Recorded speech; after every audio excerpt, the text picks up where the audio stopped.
Hello, welcome to Jake Reads Comics, or if this is edited out, another title that I'll be breaking down and reading along with you, I guess, or going over Action Comics #1. First thing, I got this from my local library system, so it wasn't my public library. I ordered it from another library on Long Island, and they sent it to my library. But just the reason I mention that is often your library can be a great resource for cool comics and hardcovers, artist editions, all kinds of neat stuff, especially if you're either in a city or a suburb or somewhere where libraries will be connected into like a larger system. Also discuss with your library interlibrary loans, where they can order things from other libraries from all over. And also, if you live near a college or university, that's also a great resource and great library. So this is in Superman the Action Comics Archives Volume #1, DC Archive Editions. It's nice hardcover, but specifically we'll be going over Action Comics #1. The impetus for this is that in 9 years, Action Comics #1 will be going public domain. So in terms of like trademarks and titles of books and stuff like that, I don't know how that will shake out, but in terms of what's depicted here, Superman, the characters in Action Comics #1 and the story, so basically the IP within here, this depiction of Superman will be in public domain in 9 years. Now, that doesn't mean Kryptonite, Lex Luthor, all that stuff that's not in this Action Comics #1, stuff that comes later from the radio show, Silver Age, Crypto, Superman robots, Jonathan Kent. Jonathan Kent being the son. Or even, I don't think Bob and Pa Kent have a name in here, so calling Pa Kent Jonathan. All that stuff is still under DC Warner Brothers control, but in 9 years, the stuff within specifically Action Comics #1 will be public domain, and you and I can make our own Superman comics. So one of the things I always think about that's neat about this cover is, and I was definitely much more familiar with the cover than actual Action Comics #1. Till picking this up, I don't know, maybe I read it once or twice. I don't even know if that. But the cover, super familiar with. You'll see in all kinds of montages and promo materials. But I always liked that this dude is in terror. We think of like Silver Age, like smiling Superman, Kurt Swan, like spit curl and a wink. But in Action Comics #1, Superman's causing people to flee in terror. They don't know what's going on. And later on, we're going to find out these are criminals that were inside this car that Superman's now smashing. But I always think that's neat in Action Comics #1, that Superman's creating terror and chaos on the cover. So right off in the first page, we get his origin and explanation. Superman is kind of that bridge between the pulp heroes and then superpowered superheroes, the superhero genre and the archetype.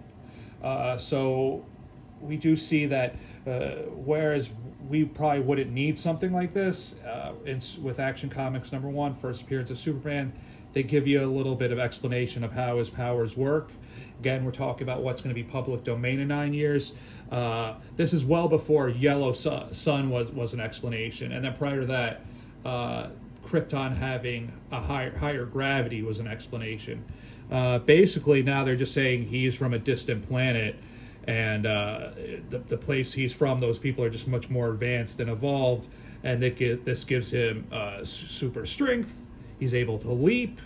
He's faster than a speeding locomotive, but notice no flying. So that's still going to be under DC's control in 9 years, a flying Superman, but you definitely have a leaping Superman, a super strong Superman, a Superman that's an alien, and Superman, champion of the oppressed, the physical marvel who has sworn to devote his existence to helping those in need. That's all within Action Comics #1, and then again, more about a scientific explanation saying, because this is the bridge between pulp heroes, Zorro, Tarzan, how can someone have such extreme abilities? We see here that we have an explanation of how ants and their proportional strength or grasshoppers are able to leap. So a little more, again, just injecting logic and explanation, because this is such, in the context of this, when this came out, this is such a novel idea, something that we have a much easier time suspending our disbelief with.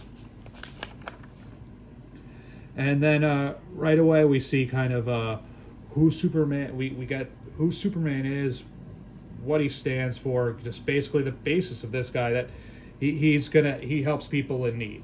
Right here in the captions, tireless figure, races through the night, seconds count, delays the forfeit of an innocent life. And the reason the Superman is here is because an innocent man is going to be executed. So right away we see Superman, this version of Superman, he's about justice and sticking up for people who can't stick up for themselves. This gentleman gave false testimony. He tries to and then also we see here Superman's bulletproof. So again, what is in public domain, what powers, what can your Superman display, and also in terms of artist depiction.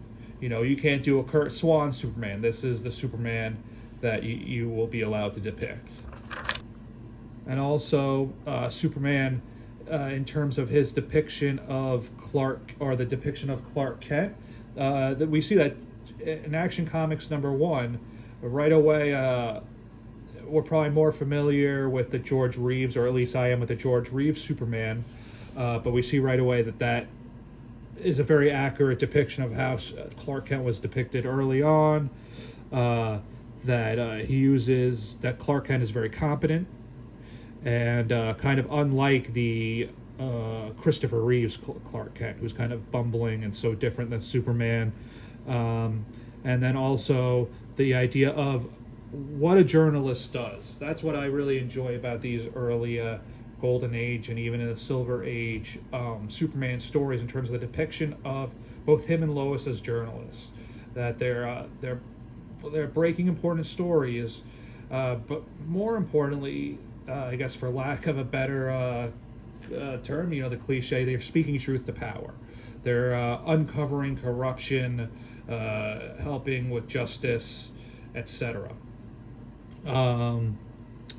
So again, it sees how that talking about that Superman helped the person who's unjustly convicted get released and avoid the death penalty. And we have at the Daily Star. That's also important in terms of the Action Comics #1. We don't have the Daily Planet. It's the Daily Star. So you can't have the Daily Planet, but you can surely have him work at the Daily Star or any newspaper you want, but definitely not the Daily Planet.